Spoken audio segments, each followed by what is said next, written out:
This is a Wine 101, so please, if you have any questions, just ask. There are no stupid questions, but we might give some stupid answers. So, as always, here's some basic tips. Stare longingly into the glass. What do you see? What do you feel? What does it look like? Is it dark? Is it light? How deep is the edge? Is it kind of lose its color as you get closer to the glass? Swirl it about. Kick some air into there. See how it feels. Look for the legs on the glass. It'll tell you how thick and viscous and delicious it is. Some of them tonight will have legs that could run a marathon, which is worth it. You're going to sniff it. Remember, don't snort it. Give it a sniff. What do you pick out of it? What tones? What are the memories? We've got somebody here who loves to do sampling, and she always gives me the most outlandish, personal feelings that she gets from it. She's like, like when it's snowing outside and you're having like cookies that your grandma made, but you just stubbed your toe. It kind of makes me think of that. Like, I can think some of that. And then, of course, sip it. Don't slam it. It is worth actually tasting it. Let it be on your tongue. Swirl it around a little bit, get all those different buds in there and see what do you kind of pick from it. Is it especially fruity? Is it dry? Is it crisp? Is it all these different things? See what it kind of reminds you of. As we're going along, we want to look for how fruity is it. They're all going to have some amount of fruity, but how intense is the fruit? The oak flavors, if any, we're definitely going to pick that up over here in the reds, but see if you get any influence. There are some whites that absolutely have that. How sweet is it? There's an important distinction between sweetness and fruitiness. Some can be very fruity but not very sweet. So as you go through it, try and find that line. Acidity, crispness, how intense is that flavor? The tannins are... I'm sure some of you have had green tea in your lives. You've all lived very storied, interesting tales. And that dry, kind of in the cheeks feeling that you get with green tea is tannins. So when you pick that up in the wine, that's what that's coming from. So it is a dry feeling, but it's all a natural part of it. So how intense are those? The body, is it light, medium, full? The best way to kind of pick those out is to think of it kind of like you get with milk.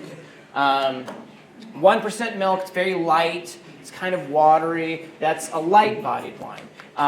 If it's like 2% milk, that's a little bit fuller, kind of coats the mouth a little bit more. And then full-bodied wines are going to be your whole milk. They fill the whole space. You taste them afterwards. So when you think about the body, think about it like that. And then complexity. There's some lovely wines that are very simple. You could have them on a cold summer day or to brush your teeth with. But some of them are more complex, and that's oftentimes what you end up spending more money on. It's how many flavors can I get out of this? So as you go through it, try and think about that as well. Some ideal pairing combinations. We've got some snackies in the back. So similar flavors, similar levels of intensity, similar mouthfeels. The similarities can be a good way to go. Your contrast, that crisp and zesty versus the rich and creamy, your sweet versus savory. We occasionally do classes here. It used to be called unpretentious pairings. I don't know what they've decided to call it these days. But it's just the simplest stuff you can think of. You think of buttery Chardonnay with popcorn or Zinfandel with beef jerky. It's that they've got similarities together, even though you might not notice it right away. Zinfandel works because it has that little bit of spice to it with your beef jerky. And then the same place of origin. What grows together goes together.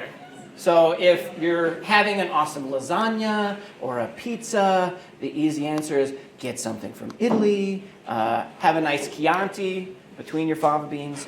It goes with more than just fava beans. It does. So here's a handy picture if anyone wants to snap a quick picture of it for you to take with you. I don't think this is in the book. Super helpful. Yeah, I didn't think so.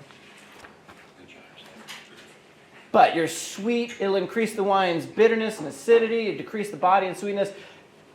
Food and wine will have a massive effect on one another. The kind of easy example of how much something can change how your mouth reacts is to have some orange juice and then brush your teeth.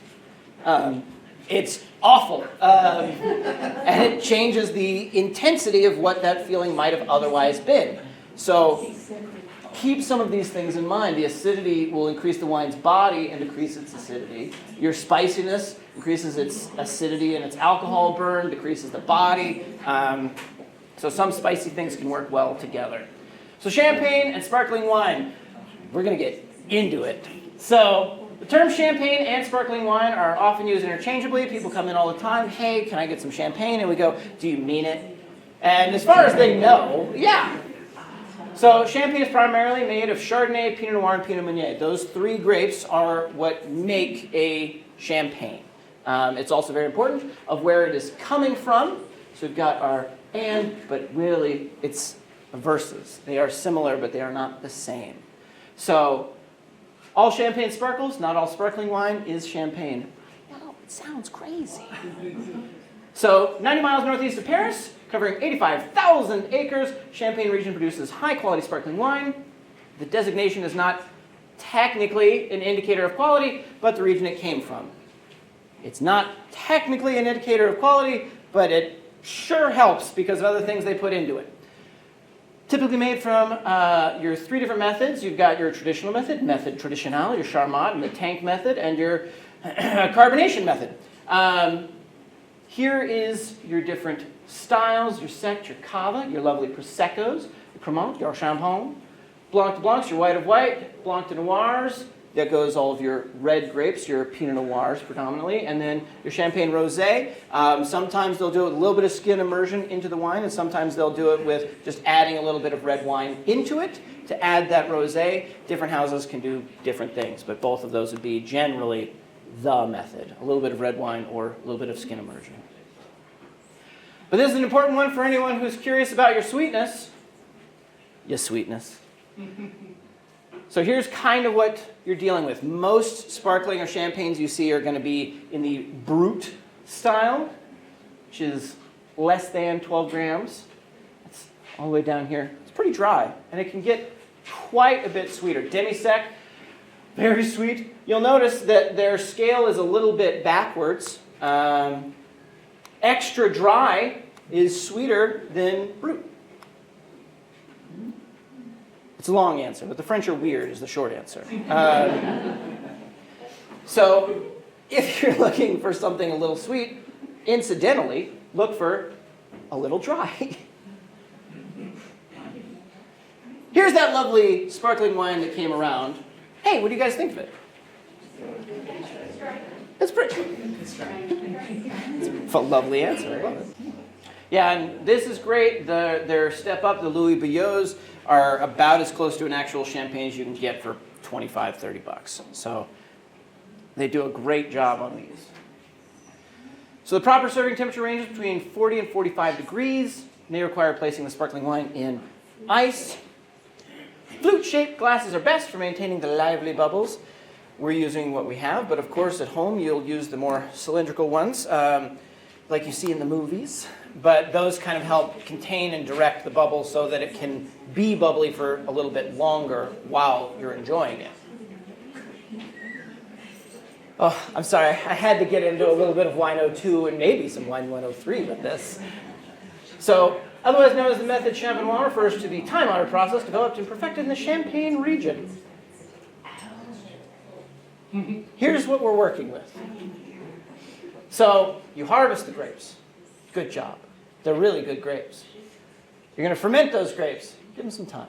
Let them get some life in them. Assemblage. Blend up to 40 still wines, known as your cuvée.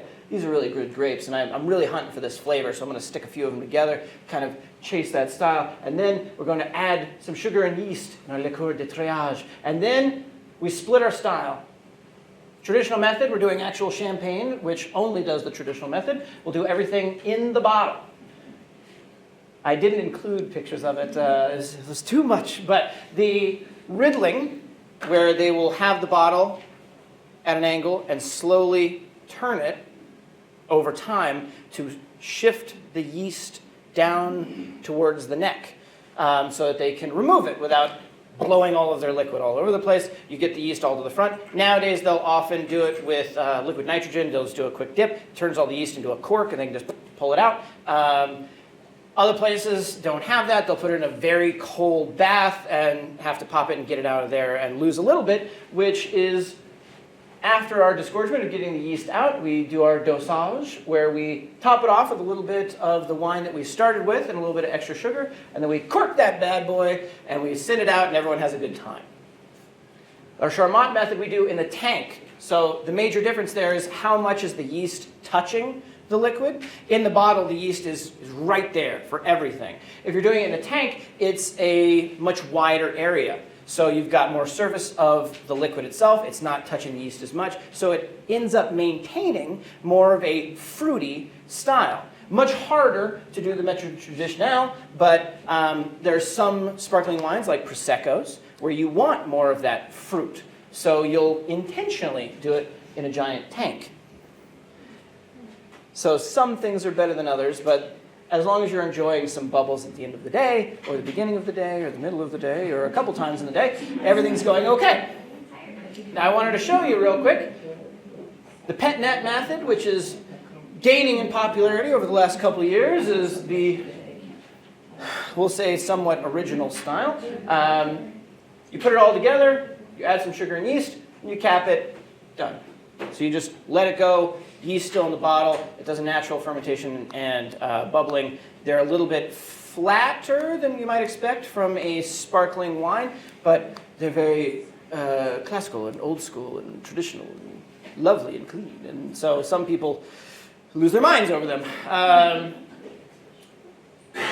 But you also have the carbonation method. Have you ever found a wine that says bubbly or